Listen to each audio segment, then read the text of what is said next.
So, okay, it works. Good. First of all, before we start, I have a question.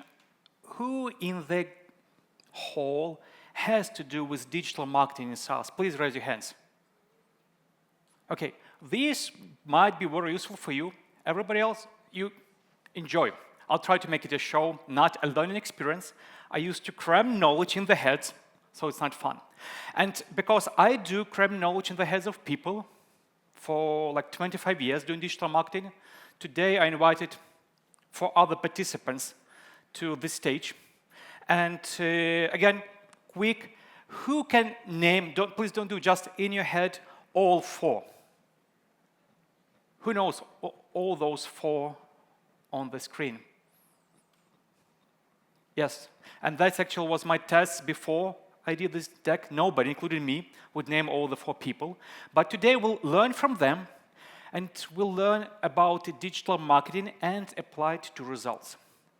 And by doing this for 25 years, what I learned is that there is no single solution that fits everything. However, there are frameworks that can be applied to business, SaaS, or anything where you buy ads to get results. And those principles can be done in 4 topics. And the first one, from this guy, Archimedes. And what we're talking about that when you start, you need to know where to apply your efforts. There are multiple channels, and for us in RedTrack, that's how our channels look right now.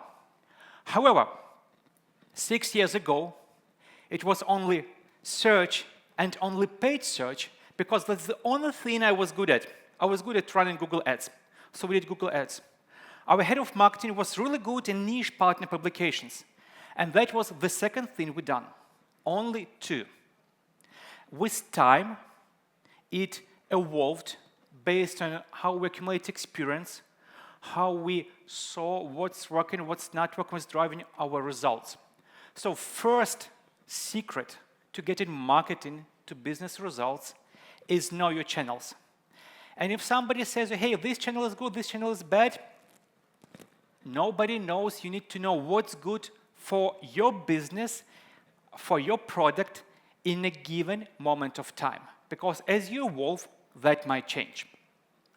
And by knowing your channels, you can actually put the efforts towards something that is working for a business. What's important here is that for SaaS business, it should be leads. And this is the first outcome of knowing channels. You need to invest into the channels that drive you leads, because leads turn into sales. So other businesses may not have leads, but they may have something else. And so we have the second guy. This is Peter Drucker. And he talks about management. But what is good for management is also good for managing ads. And actually, when you have your channels, you need to measure the actions you do. You need to measure the results. And actually, you need to measure everything you can. And you need to know your numbers. And numbers, they fall into very simple categories. Things that everybody knows. Impressions, clicks, you have them on the screen. I can read this list very, very long. Then there are things that are relations. Most people talk about ROI, but this can be CTR, etc. And if you know your numbers, you can, and you know the number of, let's say, clicks, you can tell the number of sales, because technically they follow specific pattern. And you'll hear this word from me again. And those numbers are important, but they give you the understanding on what's going on in a moment with a very specific, maybe channel, maybe ad, maybe something else. So that's where you need magic numbers. That's how the result of your marketing activities turn into business results. And there are multiple magic numbers. Very popular are like the relationship of LTV to customer acquisition cost. And everybody say, hey, If it's better than 3, basically you spend $100 to acquire a customer, and this customer brings you at least $300 of revenue, you're doing good. If you have this ratio at 5, well, you're doing really good. If you have this ratio at 10, you're a unicorn company. Maybe. This is very good when you start, but then because in a smaller businesses with the different churn levels, it's very hard to actually understand the lifetime value because there is no much lifetime. So you might want to go for the other numbers as well. This one, which is, I tried to accumulate this, it's called magic number, by the way. Quarterly annual recurring revenue growth divided by previous quarter customer acquisition costs. This is what we started to use just this year, like 3 weeks ago when I was making this deck. And why it became important to us? Because we're growing as a company, we have a growth ambitions, and we were trying to say, hey, how much should we increase our spend towards customer acquisition, and why? And we were like scratching heads, we had multiple ways it works. Why should we like change it, or like increase it by 10%, or by 20, or by 50? We had 0 answers. So at this stage of our company, with our goals, this magic number was a solution. We did the math for the last year, 4 quarters. And this number tells you if the quarterly annual recurring revenue growth divided by previous quarter customer acquisition cost is between 0.5 to 1.5, you're doing good. But it should be about 1. If it's 0.5, you are somewhere there, but you can improve. If it's 1.5, you're not spending enough. What we did the math for ourselves, and we were anywhere, depending on the quarter, from 0.7 to 1.7, actually. But then we applied it to the Q2 of this year, because currently we're in Q1, and realized that the way we spend money now in January and plan to spend in February and March, if we want to grow, we'll either have magic number, good beyond imagination, which is not possible, maybe, but unlikely, or we will not grow the way we want to grow. And this was the answer, how we should increase our budgets. So, not only knowing your numbers and measuring everything, it's in a specific stage of the company life, in a specific area of digital marketing decisions, different numbers might have different meanings.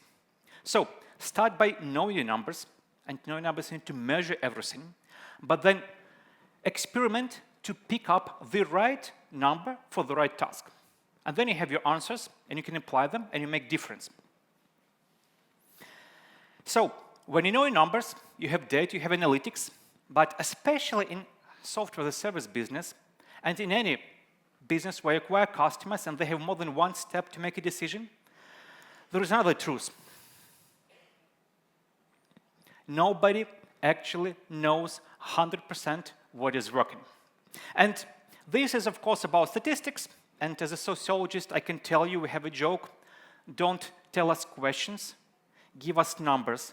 We'll ask questions ourselves. In digital marketing, it plays a bit different. You just should know your black box. What it means is that you do something with your campaigns, ads, channels. And you think you know what's going on, but you probably know just half of it. And then you get the results. And why it's black box? Because you cannot exactly explain what's going on, at least in the moment, but you know something has changed. And you should build a systems of how you understand what you don't know. A good example is, hey, we do display ads. And then we know that there is a good positive outcome, how we measure this positive outcome, how we can shed some light into the black box. What we learned in years at least for us, is the effectiveness of our display ads. And if I'll go all the way back, those are interest profile-based ads where people don't have immediate need in the product. So all those display ads, they take from 4 to 6 weeks to have any impact.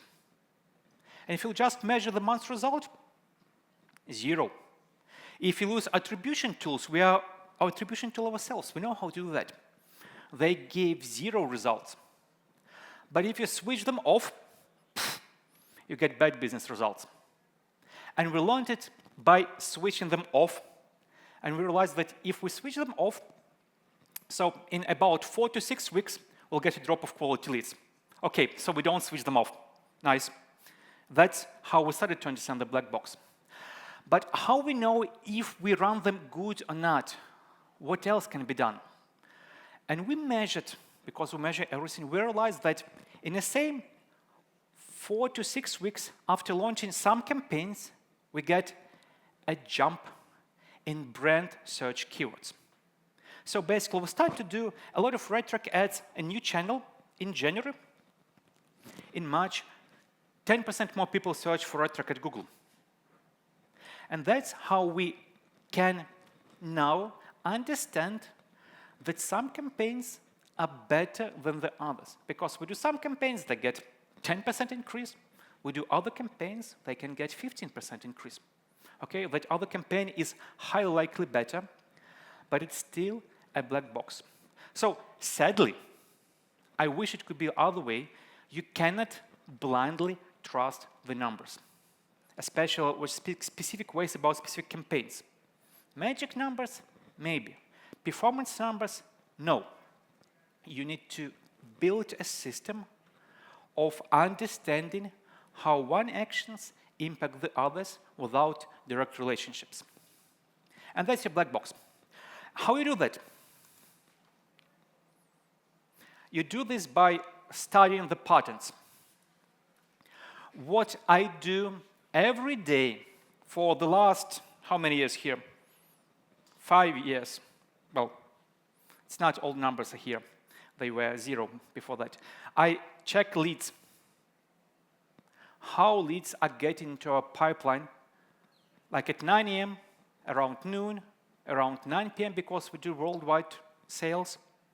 I also check how we generate sales, what types of sales we do, with my own eyes, on a granular level. Of course, we have reports. Of course, we have numbers. Of course, we aggregate all that. But I do it daily. Why? Because by doing this for years, I have accumulated sufficient observations that I recognize the patterns. So if they go in some way, we are within norm, all good. If the pattern changes, like we got less leads after 6 p.m. for 3 days in a row, overall number of leads may be good, of course. But after 6 p.m., we got less leads than expected. Something is wrong. It means we did something to our campaigns for US probably 4 weeks ago. So we dig up all the changes we did for the last 6 to 8 weeks, and we think what changes could have impacted the results today. And it's only possible if you know the patterns. If you just look daily number of leads, same number. But same number because we're doing good in Brazil or in, India, morning hours, and we're doing bad evening hours in US. So that's why knowing patterns is important. And this is just an example of how patterns can also show you the changes. If you look at like 2001, 2002, 2003, you'll see these spikes. That's November. That's, let's say, our Black Friday sales. And before that, it took us all the year till the next Black Friday to do slightly better. Until last year, when we hit the same numbers in 6 months, and probably this year we'll hit the same numbers in 4 months. This is like a macro pattern that tells me overall we're doing better than we did 2 years ago. And these patterns can be applied to all different types of observations. However, the most important part here is that you have them, and to have them, you cannot just create them by opening the time series chart or by opening weekly or monthly report. No, patterns come from observations. So surprisingly, in digital marketing, one of the most important skills is to be able to observe numbers for an extended period of time, if you have the luxury, of course, without making decisions. Then they will form into patterns, and patterns can help you unravel the black box, make sense into your numbers, and make sense into channels that you use. So this goes all the way back. Patterns to black box, to numbers, to channels, and it closes the circle of improvement. And then you do this circle on and on and on, but usually you have more channels added to the circle. You need to learn new numbers, you need to change the black box, you need to learn new patterns, figure out what works, throw in additional channels, and do it again, again, and again as you grow with digital marketing. And this is the pattern that can be applied, in my opinion, at least my experience, let's say so, to multiple types of performance-focused business. And just to recap, know your audience, but then you know your channels, know your tools. Know your numbers, know that you have a black box, and know it, and know your patterns. Thank you. If you have any questions, we have Q&A time. Thank you super much. I actually have a question. So as a founder, I'm mostly doing fundraising and stuff. But when I understand, okay, I'm building a social network, I understand that I need to look a lot on the data. But I'm, at the same time, super scared because I'm more into not that mathematical type of mind. Maybe you can recommend us or anyone in the audience who struggles with reading the data really easily and just understanding which are the numbers that we have to follow, what are the statistics and all of the patterns. Maybe there are some tools or any courses that you would recommend us to check out so that we face that fear of starting and understanding, okay, yes, we're just a bit stupid maybe. But so, because sometimes you just see it, you understand that you need this, but at the same time you don't really know how to read it correctly and how to fully understand it. Okay, so once I heard a very good story. In one school, sports school, there was a faculty, swimming faculty, they had a class. Yes. For theory. In that theory class, they had a call sign.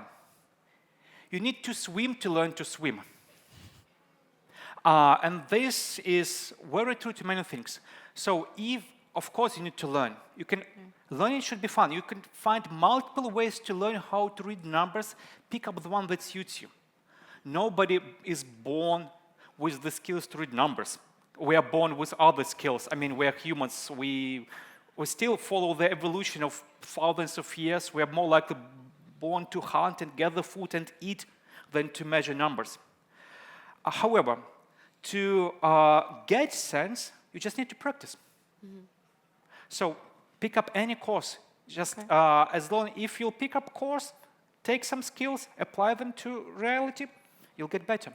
Practice, practice, and it comes with experience. This is actually, like I tried to criticize, like 25 years into those 4 slides. Yeah. And I wasn't knowing half of that 5 years ago, maybe 20%, like 10 years ago. How is it possible that you were then so confident, just so able to convey everything to us and make sure that you know being everything? confident probably comes before knowing something. Yes. But it's practice. Okay. So no magic box. Perfect. Let's just practice. Let's just learn and try to learn the data, try to read it really well. Thank you so much, Vladyslav. It was Vladyslav from Pacer. Thank you so much. Thank you.